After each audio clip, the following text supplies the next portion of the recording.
No niin, hei vaan kaikki Kataja-fanit. Eilen Kataja otti 3 välierästä voiton Kauhajokea vastaan ja saakin on nyt 2-1, eli finaalipaikka on katkolla Katajalle. Kataja pelasi kyllä kieltämättä kauden parhaan kotipelinsä eilen ja mielestäni ison asia siihen oli se, että asenne oli kunnossa. Jyppe, mitkä muut asiat loksattivat kohdalle siihen, että pelattiin näinkin hyvä ottelu? No kyllä, Kataja eilen puolusti kokonaisuutena erittäin hyvin ja ensimmäistä kertaa tässä sarjassa Kataja vei levypallot nimiinsä. Huomioitava seikka myöskin sekin, että hyvä taistelu ilman joukkueella alusta loppuun asti kentän molemmissa päissä. Kyllä, ja se oli kanssa tärkeä juttu, että tuo Mankano kävi noin kuumana ja tää Kauhio Horton ja nää, että kyllä se näissä peissä se hepmokontrolli ei pidä, niin se vaikuttaa koko joukkueeseen. Ja kapteeni Teemu oli tässä, mitä se pitää näissä peissä olla, että 18 pistettä teki ja 11 syöttöä, että ihan huikea äijä, että tälleen kun jatketaan, niin hyvä tulee.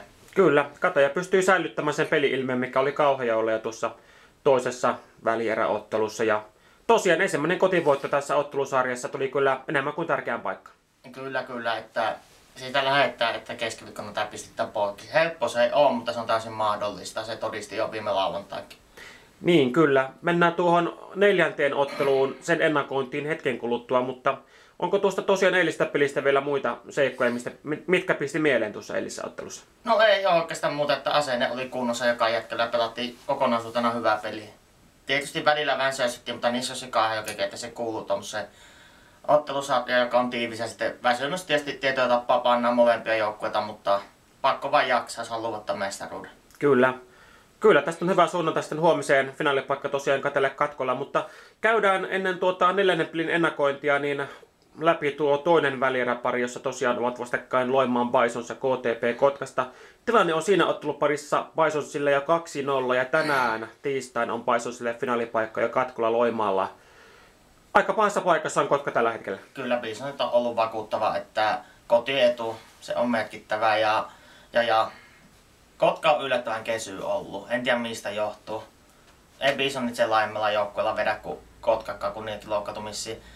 Että se Simsin pelleily viime pelissä, että 3 eron sakot, vaan kysyn, että miksi, missä pelikieto, että jossain MBAssa niin osuu tyyli loppukauden sivussa.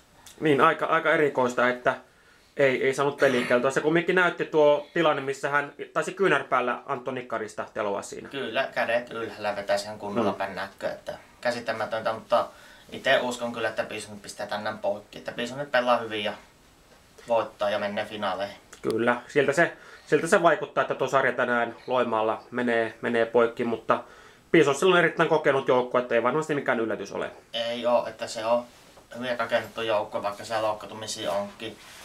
Mutta ei missään nimessä voittamaton. Ei missään nimessä. No mutta tosiaan sarja Katajalle Karhua vastaan 2-1. Ensimmäinen peli hävittiin ja silloin oli vähän murheellisetkin mietteet. Mutta nyt Kataja on palannut kuskin paikalle tosiaan. Ja huomenna on tarjolla jälleen kerran Katajalle finaalipaikka. Kyllä. Kauhajoella. No, huomenna siis pelataan. Minkälaiset lähtökohdat? Karhu varmasti tulee kotona kyllä tappelemaan, että helppoa peliä varmasti ei ole Katajalle luvassa. Ei pitkään helppoa tässä vaiheessa kautta, mutta Katajalla on varmasti henki päällä. Että pelattu 2 hyvää peliä ja vuotta, että 3 hyvä peli pelataan putkeen. Ja tällä joukkueella, jos ja kun mennään finaaleihin keskiviikkona, niin iso hatun nosto. Varsinkin Pekka semmoisen hienoa duunia on tehnyt Katajassa, kiitos siitä. Ja pelataan omalla hyvällä tasolla huomenna, niin me voitetaan. Kyllä. Tässä varmasti tosiaan nyt korostuu henkinen valmistautuminen.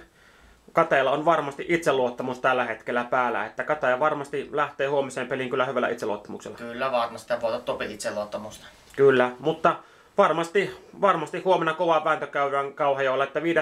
peli ei varmasti olisi yllätys, mutta... Ei ole yllätys, mutta totta kai tässä faninakin haluaa vähän ylimääräisiä lepopäiviä, että kyllä. Keskiviikkona poikki ja maanantaina sitten finaalipelit alkaa täällä. Kyllä, siitä lähdetään, että huomenna pistetään Karhun kausi, ei nyt pakettiin, pronssipeli totta kai sitten sen jälkeen niin vielä, mutta siitä lähdetään, että huomenna Kataja hakee finaalipaikan ja saadaan sitten ruveta valmistautumaan ensi viikon finaaleihin, mutta näin, mutta tosiaan huomenna sitten Kauhajoella pelataan tuo 4. välieräottelu ja huominen peli näkyy sitten tuolta ISTVstä suorana lähetyksenä, ketkä ei paikan päälle pääse. Täytyy itse vielä miettiä, lähdenkö huomenna, mutta Ismon finaalissa viimeistään lähdetään sitten.